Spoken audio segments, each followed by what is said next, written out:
నా strong hold Rajahmundry, నా కార్యస్థలం రాజమండ్రి, నా పార్టీ పునాదులంతా ఇక్కడ ఉన్నాయి, మహిళా గ్రూపులన్నీ ఇక్కడ ఏర్పాటు చేశాను, 3000 గ్రూపులు ఏర్పాటు చేశాను, బలవంతం ఉంటుంది నాకు అని చెప్పాం.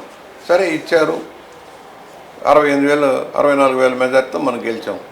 సరే డెవలప్మెంట్ మైండ్ ఏంటి, రాజమండ్రికి రూపురేఖలు మార్చాను, అవగాహన ఉంది, పూర్తి అవగాహన, సందు గొందు ఎక్కడ ఏ పేట ఉంది, ఎవరు ఏ వర్గాలు ఉన్నారు, ఏ సామాజిక వర్గాలు ఉన్నాయి, ఎవరు ఈ వృత్తిదారులు ఉన్నారు అనేది అవగాహన చేసాం.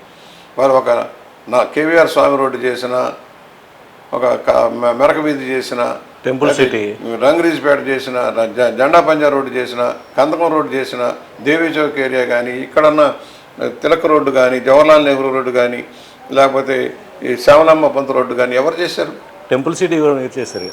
అసలు పుష్కర ఘాట్లో అందరినీ తీసుకెళ్ళి శాటిలైట్ సిటీ ఏర్పాటు చేసి 14 సిటీలు ఏర్పాటు చేశాను. బయట అటు సింహాచల్ నగర్ దగ్గర నుంచి మొదలెట్టి ఆ పక్కన కొంతమూరులో, కాతేరులో శాటిలైట్ సిటీ, ఏబిసిడి బ్లాక్లు, అలాగా వీరభద్రా నగరు, నేను పెట్టినవి ఇవన్నీ కూడా, రాఘవేంద్ర నగరు, ఎర్రకొండ ఎవరు చేశారు? ఒక ఆటో నగర్, ఈఎస్ఐ హాస్పిటల్ ఆ రోజు కట్టించాం, ఇవాళ కొత్తది వస్తుంది.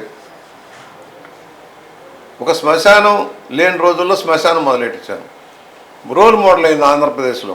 2 శ్మశాన వాటికలు, 2 తీర ప్రాంతంలో ఘాట్లు కట్టించాం. పుష్కర ఘాటు పూర్తిగా అభివృద్ధి చేసింది నేనే. రైల్వే ట్రాక్, రైల్వే వాళ్ళతో డబ్బులాడి కూడా లాస్ట్ పుష్కరాలు పెంచాం. కోట్లింగాల ఘాటు 1 కిలోమీటర్ చేయించింది నేనే. ఎయిర్పోర్ట్ రోడ్ చేయించింది నేనే. ఏం చేయలేదు, రోడ్లన్నీ విశాలం చేయించాం. తర్వాత ఏం జరిగింది పని? వాటరు నా హయాంలో 3 ఫిల్టరేషన్ ప్లాంట్లు కొత్తవి వచ్చినాయి. దాదాపు 14 నీళ్ళ ట్యాంకులు కొత్తవి కట్టించాను, పెద్దవి. ఇవి రిజర్వాయర్లు. ఎవరు చేశారు? కొంతమంది అంటారు ఏం చేశాడు ఆయన, వారు నాయకులకి రమ్మంట, వేదిక మీద మాట్లాడదాం, కూర్చుందాం, మాట్లాడదాం అంటే భయపడిపోతారు, రారు ఎవరు. కాకపోతే అన్ని ఇంక్లూడింగ్ కాంగ్రెస్లో ఉన్న అరుణ్ కుమార్ గారు కానీ, శివరాం సుబ్రహ్మణ్యం గారు లాంటి వాళ్ళు, లేకపోతే రౌస్, వాళ్ళంతా అంగీకరిస్తారు. జక్కంపూడి రామ్మోహన్ రావు గారే ఆయన జోలికి వెళ్ళొద్దురా బాబు, ఆయన చక్కగా చేసుకెళ్తున్నాడు, ఆయనకు అడ్డుపడొద్దని చెప్పేవాడు. అందువల్ల డెవలప్మెంట్ మైండ్ నాకు. ఎక్కడికైనా వెళ్తుంటే సందుకు చూసుకుంటూ వెళ్తా. పూర్తి అవగాహన ఉంది, డ్రైనేజ్ మీద, ఈ మంచినీటి మీద అవగాహన ఉంది. ఇంకా చేయాల్సింది ఉంది. ఇప్పుడు నల్లా ఛానల్ ఇంప్రూవ్మెంట్ స్కీమ్ చేసుకొచ్చాం. మురుగునీటికి ఇబ్బంది లేదు కానీ వర్షపు నీటికి ఇబ్బంది అవుతుంది. వర్షపు నీరు తొలగించడానికి కొంచెం ప్రణాళిక చేసాం. ఈ టైంలో కూడా కొంత చేయాల్సింది ఉంది. ఇంకా కొంత ఎక్స్టెండ్ అయిన ఏరియా అంతా కలుపుకుంటూ ముందుకు వెళ్ళాలి. ఒకటి జాబ్ ఓరియంటేషన్ లేదు. సమస్య ఏంటంటే ఇక్కడ సరైన భూములు దొరకనందువల్ల, భూములన్నీ ఏనాడో పంపిణీలు అయిపోయినాయి కనుక సంస్థలు పెట్టాలంటే భూములు ఉండట్లా. ఇవాళ కలెక్టరేట్ కట్టాలంటే జాంపేటలు అంటారు. నేను తీసుకెళ్ళి చూపించాను, ఇక్కడ ఉన్న ఆయన ఈ ఇరుకులో ఎందుకు పెడతారని చెప్పాము. వాళ్ళ న్యాక్ బిల్డింగ్లు అన్నీ వచ్చాయి, అక్కడ సంస్థలన్నీ బాగు చేస్తాను. మొన్న నేను వెళ్ళాక టిట్కో ల్యాండ్ నేనే చూపించినవి. టిట్కో ఇళ్ళు వచ్చినాయి, 6,200 ఇళ్ళు.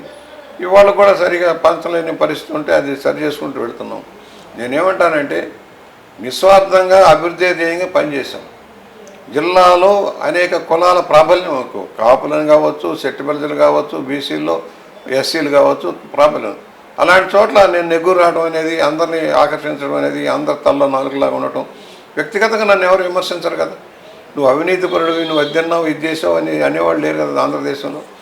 ఇంక్లూడింగ్ జగన్మోహన్ రెడ్డి కూడా నన్ను ఏమనలేడు కదా. ఇప్పుడు 1982లో పార్టీ పెట్టిన తర్వాత 83లో పోటీ చేశారు. అప్పటి నుంచి శత్రు దుర్భేద్యంగా మీరు పార్టీని నిర్మించుకుంటూ వెళ్ళారు. రాజమండ్రి అంటే అది మాకు పెట్టని కోట అని తెలుగుదేశం పార్టీ భావించేలా చేశారు. 3 సార్లు ఇక్కడ మేయర్లు గెలవడానికి కూడా మీరు వేసిన పునాది అన్నది స్పష్టం. 3 సార్లు సెలక్షన్ అంతా నాదే, గెలిపించింది నేనే. అవును.